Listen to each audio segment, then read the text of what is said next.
तो शुरू करते हैं न्यूक्लियोफिलिक सब्स्टिट्यूशन रिएक्शन।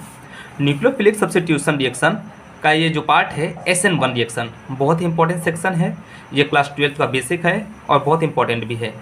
तो शुरू करते हैं SN1 रिएक्शन।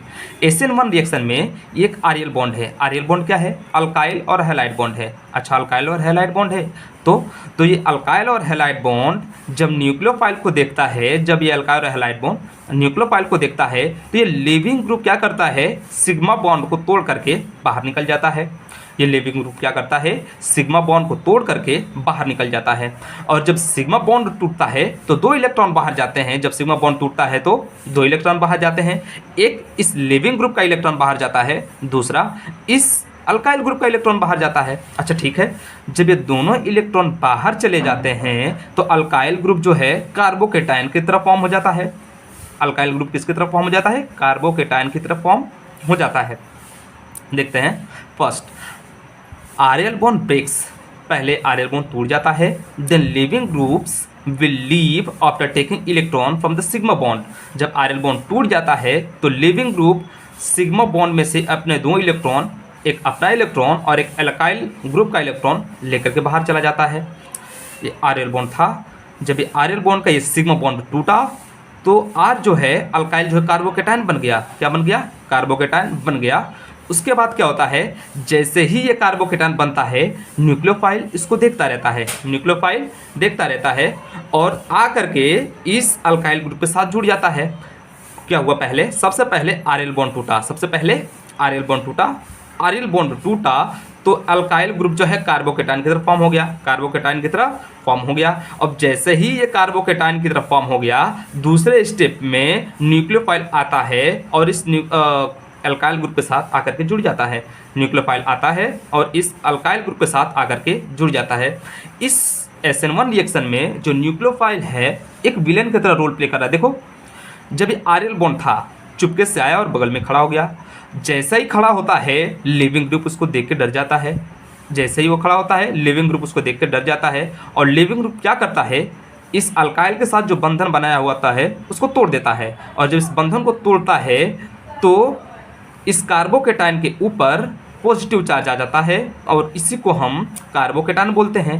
और जब देखता है कि अल्काइल अकेली पड़ गई है तो आ करके खुद इसके साथ बॉन्ड बना लेता है। तो आ करके इसके साथ खुद बॉन्ड बना लेता है। Nucleophile will attack on the carbocation formed. अच्छा, न्यूक्लियोफाइल क्या करता है? कार्बोकेटायन क्या करता है? इस न्यूक्लियोफाइल पे अटैक कर देता है जो कार्बोकेटायन बना होता है। यहाँ पे कार्बोकेटायन बना। अच्छा ठीक है, बना। न्यूक्लियोफाइल आया और इस अल्काइल के साथ जुड़ गया और अल्काइल ग्रुप के साथ अपना खुद का नया बॉन्ड बना लिया। नेक्स्ट देखते हैं। Here carbon is form as a intermediate in first step. सही बात है, ये पहले स्टेप में ही आरएल बॉन्ड तो टूटा था। इस पहले स्टेप में तो आरएल बॉन्ड टूटा था और जब ये आरएल बॉन्ड टूटा था तो लिविंग ग्रुप ने सिग्मा बॉन्ड तोड़ा था। और जब ये सिग्मा बॉन्ड टूटा था तो 2 इलेक्ट्रॉन गए थे। एक लिविंग ग्रुप बॉन्ड का इलेक्ट्रॉन गया था और एक अल्काइल ग्रुप का बॉन्ड गया था। और जब एक अल्काइल ग्रुप का भी बॉन्ड गया था तो इसके ऊपर पॉजिटिव चार्ज आया था। और जब इसके ऊपर पॉजिटिव चार्ज आ गया था तो यही तो कार्बोकेटायन होता है। तो ये पहले स्टेप में ही सब कुछ हुआ था। तो कार्बोकेटायन जो है पहले स्टेप में बनता है। So first step is RDS step. अच्छा, बोल रहा है कि इसीलिए जो पहला स्टेप है उसको आरडीएस स्टेप बोलते हैं, मीन्स रेट डिटरमाइनिंग स्टेप। अच्छा, पूछ दे पहले स्टेप को ही क्यों रेट डिटरमाइनिंग स्टेप बोला? रेट डिटरमाइनिंग स्टेप पहले स्टेप को इसलिए बोल दिया क्योंकि जो पहला स्टेप होता है बहुत ही क्रूशियल स्टेप होता है। इस स्टेप में एक बॉन्ड को तोड़ा जा रहा है। अगर किसी का बॉन्ड तोड़ा जाता है तो जल्दी नहीं होता है, बहुत ही स्लो होता है। ये आरएल बॉन्ड जो बना हुआ था, ये सिग्मा बॉन्ड बना हुआ था, दोनों की सहमति से बना हुआ था। अब जब इन दोनों का बॉन्ड तोड़ा जाएगा तो आसानी से नहीं टूटता है। ये लिविंग ग्रुप आसानी से नहीं जाता है, बहुत ही धीरे ये प्रोसेस होता है। ये बहुत ही धीरे ही प्रोसेस होता है।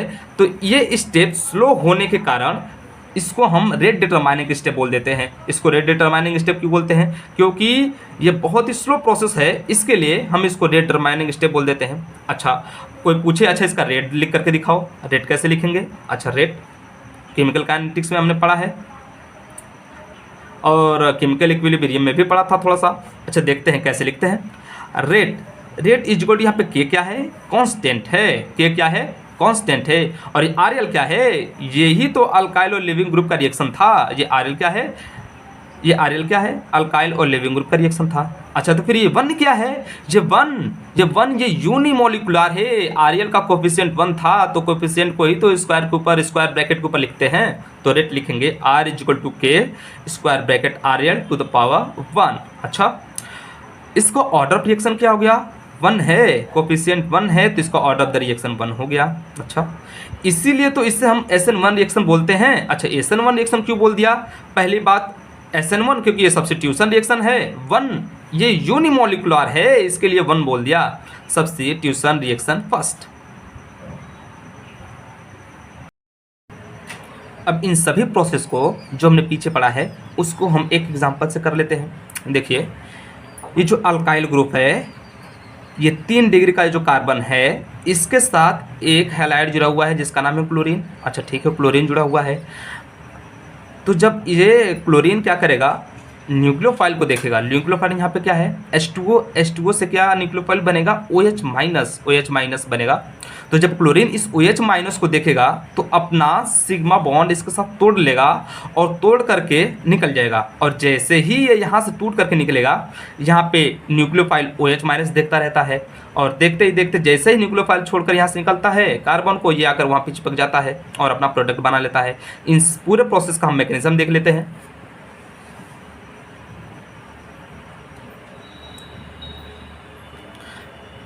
देखिए ये कार्बन और ये हेलोजन, ये कार्बन और हेलोजन का बॉन्ड था। अच्छा ठीक है, हेलोजन बॉन्ड था।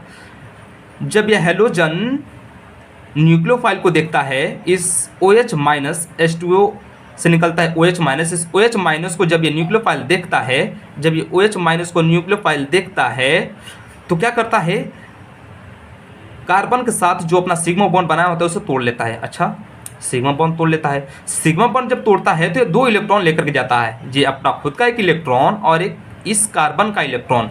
जब ये दोनों इलेक्ट्रॉन लेकर के बाहर जाता है तो कार्बन एक इंटरमीडिएट फॉर्म में पहुंच जाता है। ये कार्बन क्या है, इंटरमीडिएट फॉर्म में पहुंच जाता है। अच्छा ये कार्बोकेटायन बन जाता है, और जैसे ही ये कार्बोकेटायन बनता है, देखिए यहाँ पे H2O जो है,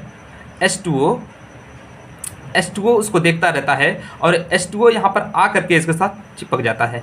H2O यहाँ पर आकर के साथ चिपक जाता है। जैसे ही ये H2O इसके पास आकर के चिपकता है, इसके साथ आकर के चिपकता है, देखिए यहाँ पर जैसे ही H2O इसके साथ आकर के चिपकता है, ये H जो है रिलीज कर देता है।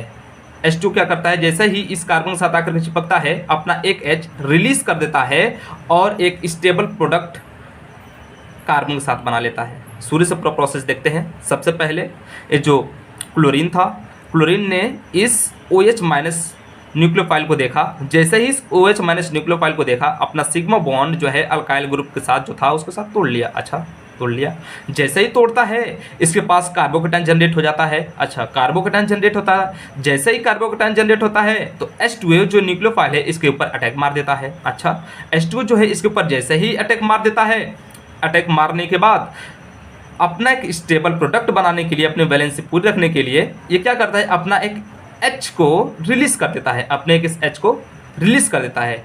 जैसे ही इस H को रिलीज कर देता है, अपना एक ये स्टेबल प्रोडक्ट बना करके खुश हो जाता है। अब इस पूरे प्रोसेस में देखिए 2 चीज़ हुआ, एक सबसे स्लोवेस्ट स्टेप था और एक जो है सबसे फास्टेस्ट स्टेप था।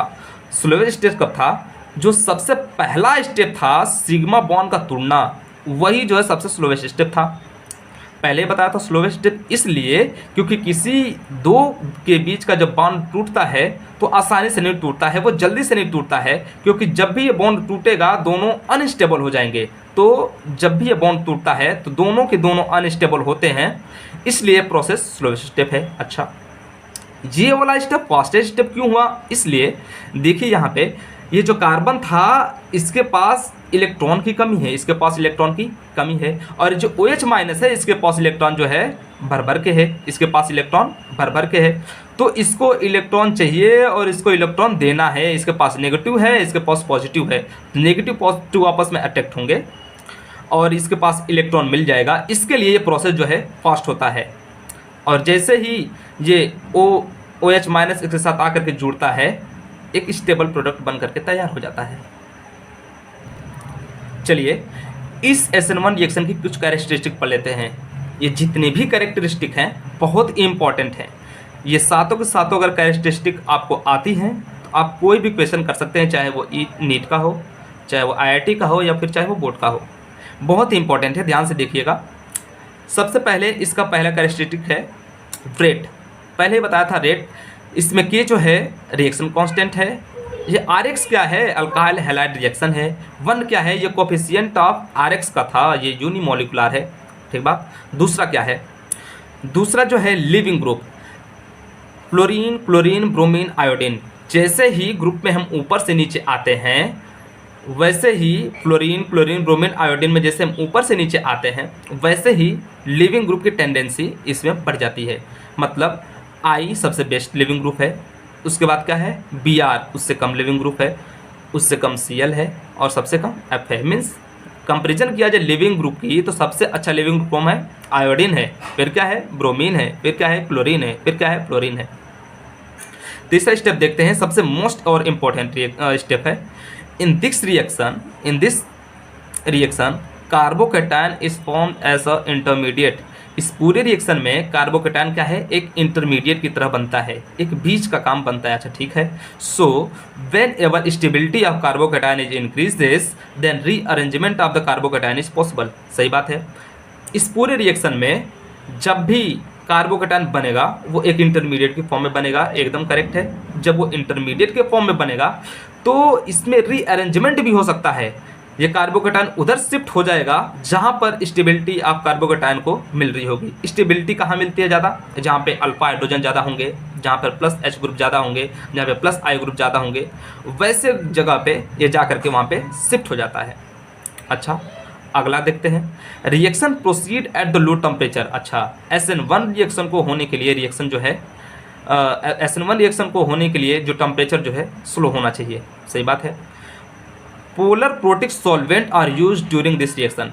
क्या बोल रहा है, पोलर प्रोटिक सॉल्वेंट ही यूज होते हैं इस रिएक्शन में। अच्छा पोलर प्रोटिक क्या होता है, पोलर प्रोटिक वो जो कैटायन और एनायन दोनों को डिसॉल्व कर ले, जो कैटायन और एनायन दोनों को डिसॉल्व कर दे उसको हम पोलर प्रोटिक सॉल्वेंट बोलते हैं। अच्छा कैसे पता करेंगे कौन सा पोलर प्रोटिक है, याद कर सकते हैं, या एक छोटा सा आसान कॉन्सेप्ट भी है कि दो के बीच में जो है, दो एटम के बीच में, जैसे ये हाइड्रोजन है और ये ऑक्सीजन है, इन दोनों के बीच का जो ईएन का डिफरेंस है बहुत ही ज़्यादा होगा।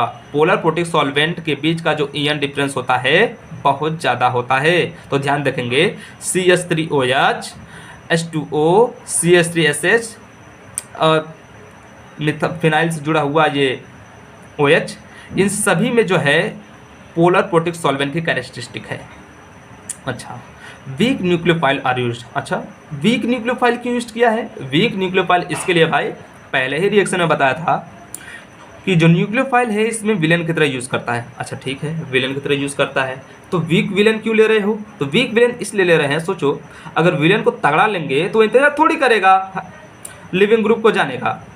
अगर विलेन को हम स्ट्रॉन्ग लेंगे तो वो वेट थोड़ी करेगा कि भैया तुम अल्काइल का साथ छोड़ करके जाओ, वो जा करके खुद ही धूमधाम कर करके अपना बॉन्ड बना लेगा। तो SN1 रिएक्शन में जो न्यूक्लियोफाइल होता है वो वीक होता है, वो इंतजार करता है कि भैया तुम छोड़ के जाओ, उसके बाद मैं अल्काइल के साथ बॉन्ड बनाता हूँ।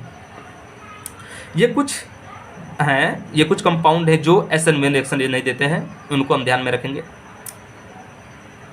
मिथाइल हैलाइड, ये मिथाइल है और ये हैलाइड है, एक्स हैलाइड, ये भी जो है SN1 रिएक्शन नहीं देता है।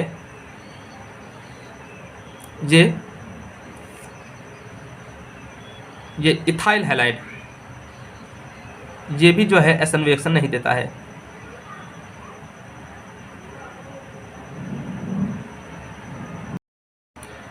ये मिथाइल हैलाइड और ये एथिनील हाइलाइड, ये भी जो है SN1 रिएक्शन नहीं देता। ये दो कंपाउंड ऐसे हैं जो SN1 रिएक्शन नहीं देते, इसको ध्यान में रखेंगे। आगे कुछ इम्पोर्टेंट है, ये इतना इम्पोर्टेंट है कि बस इस एक लाइन को पढ़ करके हम सारे के सारे क्वेश्चन कर सकते हैं। देखते हैं कार्बन हाइड्रोजन बॉन्ड को तोड़ करके क्या करेंगे, कार्बोहाइड्रोजन बॉन्ड को तोड़कर कार्बोकेटायन की स्टेबिलिटी चेक करेंगे। क्या करेंगे, सबसे पहले कार्बन और हाइड्रोजन बॉन्ड को तोड़ेंगे, उसके बाद कार्बोकेटायन की स्टेबिलिटी चेक करेंगे। जितना ज़्यादा स्टेबल कार्बोकेटायन होगा SN1 का रेट उतना ही ज़्यादा होगा। क्या बोल रहा है, जितना ज़्यादा स्टेबल कार्बोकेटायन होगा उतना ही ज़्यादा SN1 रिएक्शन होगा। क्वेश्चन करते हैं, ये 3 डिग्री कार्बन है और उसके साथ एक हैलोजन जुड़ा है। क्या करना था, कार्बन और हैलोजन बॉन्ड को तोड़ना है। इस बॉन्ड को हमने तोड़ दिया। अच्छा, तोड़ दिया।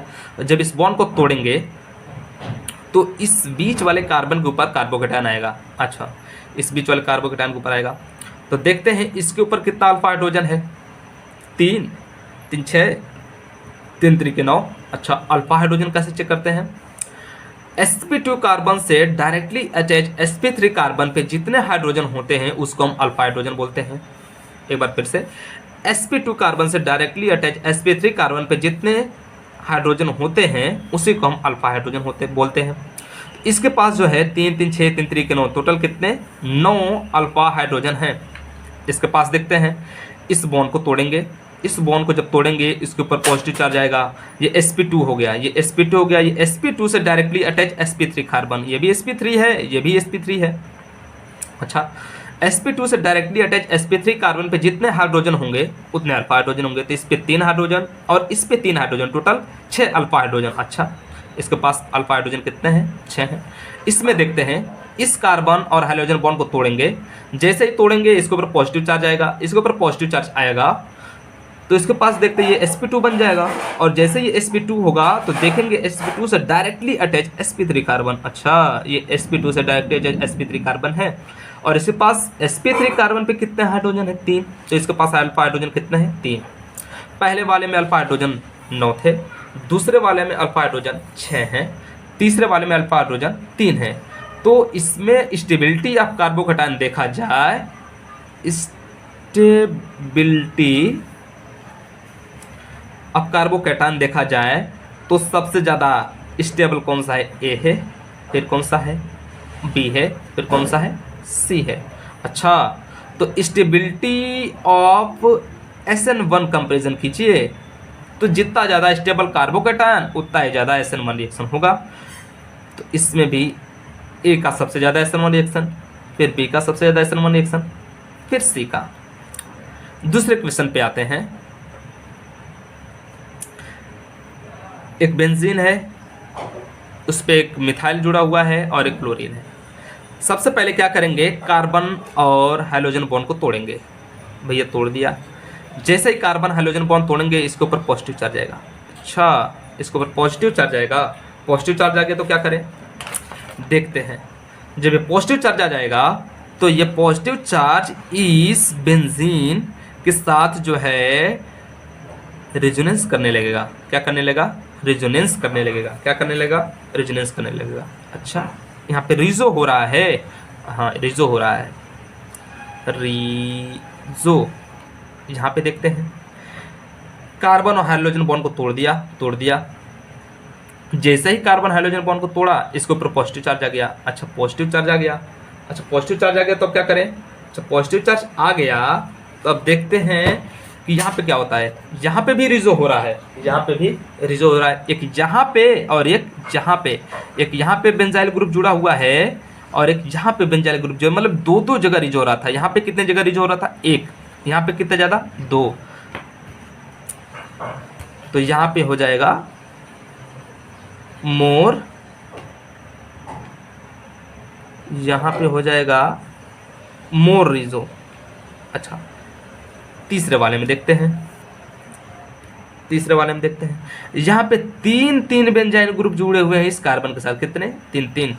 यहाँ पे 1 थे, यहाँ पे 2 थे, यहाँ पे 3 हैं। मतलब सबसे ज़्यादा रेजोनेंस किसमें होगा, इसमें होगा। यहाँ पे 3 सबसे ज़्यादा रेजोनेंस,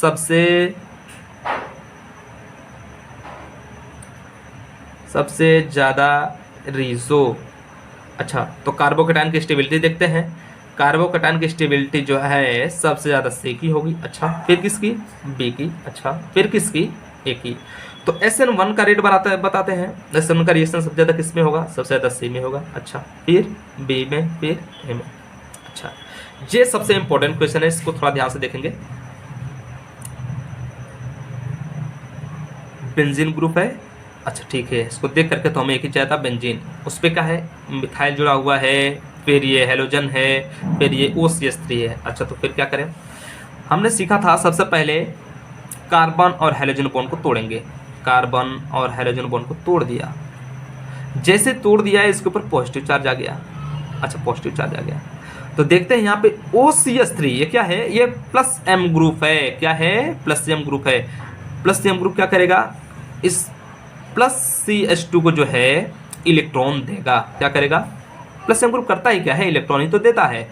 जब इलेक्ट्रॉन देगा तो थोड़ा इसकी स्टेबिलिटी बढ़ जाएगी। दूसरे वाले में देखते हैं, कार्बन और हाइड्रोजन को तोड़ दिया। अच्छा, तोड़ दिया, कार्बन हाइड्रोजन बॉन्ड तोड़ दिया, इसके ऊपर कार्बोकैटायन बन गया। अच्छा, इस कार्बन पर कार्बोकैटायन बन गया। अब इसमें क्या है? ये क्या है?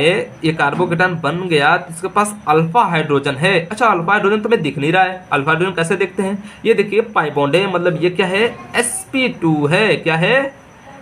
sp2 से directly attach sp3 carbon, sp2 से डायरेक्टली अटैच sp3 कार्बन, और इस sp3 कार्बन पे जितने ज़्यादा हाइड्रोजन उतने ही अल्फा हाइड्रोजन। तो इसके ऊपर अल्फा हाइड्रोजन कितने हैं? 3 हैं। यहाँ पे प्लस M ग्रुप था, यहाँ पर मीजोमेरिक इफेक्ट लग रहा है, यानी कि अल्फा हाइड्रोजन। तो प्लस M ग्रुप ज़्यादा डोमिनेटिंग होता है प्लस H से। तो इन दोनों में अगर कंपेरिजन किया जाए तो कार्बोकैटायन की ज़्यादा स्टेबिलिटी ए में है, फिर बी में है। अच्छा, फिर SN1 का रेट कंपेयर कर दो। फिर SN1 का रेट कंपेरिजन करेंगे तो वो भी ए का सबसे ज़्यादा होगा, फिर बी का होगा। एक ये हट के क्वेश्चन है, कई बार रिपीट हुआ है, इसके लिए यहाँ पर इसको दिया हूँ। देखो क्या क्वेश्चन है। Which one of the following highlight give the racing mixture on the hydrolysis? Racing mixture समझ में आता है? रेसिंग मिक्सचर क्या? एक कार्बन पे 4 डिफरेंट ग्रुप होने चाहिए। एक कार्बन पे 4 डिफरेंट ग्रुप जुड़े होने चाहिए। तो देखते हैं एक बार सभी ऑप्शंस को देखते हैं। ये क्या है? OCH3, ये तो प्लस M देगा, ठीक बात है। यहाँ पे देखते हैं, इस कार्बन को तोड़ करके हाइड्रोजन का बॉन्ड जब तोड़ेंगे, इसके ऊपर पॉजिटिव चार्ज लाएंगे। जब इसको पॉजिटिव चार्ज लाएंगे तो इसमें प्लस M ग्रुप इसको स्टेबिलिटी प्रोवाइड करेगा। अच्छा ठीक है, इसमें तोड़ेंगे, इसको तोड़ेंगे तो इसके ऊपर कार्बोकैटायन आएगा, इसको भी कोई स्टेबिलिटी प्रोवाइड नहीं कर रहा है। अच्छा ठीक है, यहाँ पे देखते हैं, यहाँ पे जैसे तोड़ेंगे, यहाँ पे कार्बन हाइड्रोजन बॉन्ड तोड़ेंगे, जैसे इसको वो तोड़ेंगे तो यहाँ पर प्लस कार्बोकैटायन जनरेट होगा। यहाँ पे जब कार्बोकैटायन जनरेट होगा तो इसमें 1 2 शिफ्ट करेंगे, 1 2 हाइड्राइड शिफ्ट करेंगे तो यहाँ पे कार्बोकैटायन बन जाएगा। और जब यहाँ पे कार्बोकैटायन बनेगा, मतलब ये कुछ ऐसा होगा।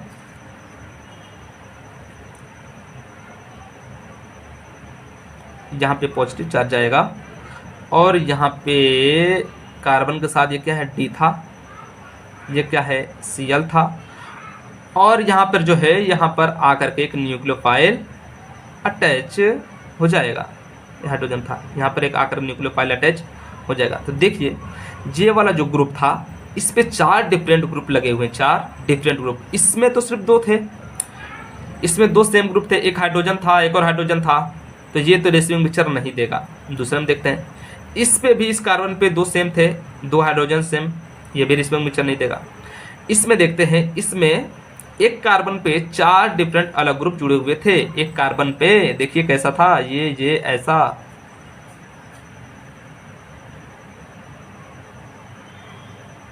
कार्बन, एक ड्यूटेरियम लगा हुआ है, हाइड्रोजन लगा हुआ है, क्लोरीन लगा हुआ है। तो रेसिमिक मिक्सचर कौन देगा? इसी पे तो 4 डिफरेंट ग्रुप लगे हुए हैं, तो यही तो रेसिमिक मिक्सचर देगा। तो ऑप्शन डी इज करेक्ट।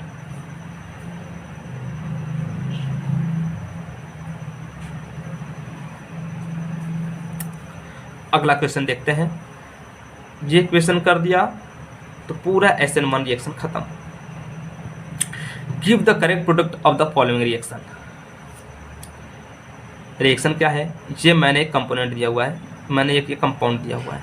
अच्छा, इस कंपाउंड को हमने दे दिया और इन सभी के साथ रिएक्शन कराना है। देखिए ये सभी पोलर प्रोटिक सॉल्वेंट हैं। क्या है, पोलर प्रोटिक सॉल्वेंट हैं और इन सभी के साथ प्रोडक्ट बनाना है। कैसे प्रोडक्ट बनेगा, सबसे पहले कार्बन और हाइड्रोजन बॉन्ड को तोड़ेंगे। अच्छा, कार्बन और हाइड्रोजन बॉन्ड को तोड़ दिया, चलो तोड़ दिया भाई। जैसे ही तोड़ा इसके ऊपर पॉजिटिव चार्ज आ गया, पॉजिटिव चार्ज आ गया। तो पहले ही हमने सीखा था when ever the carbocation is form the intermediate form is whenever the intermediate form is formed, whenever the stability is increases the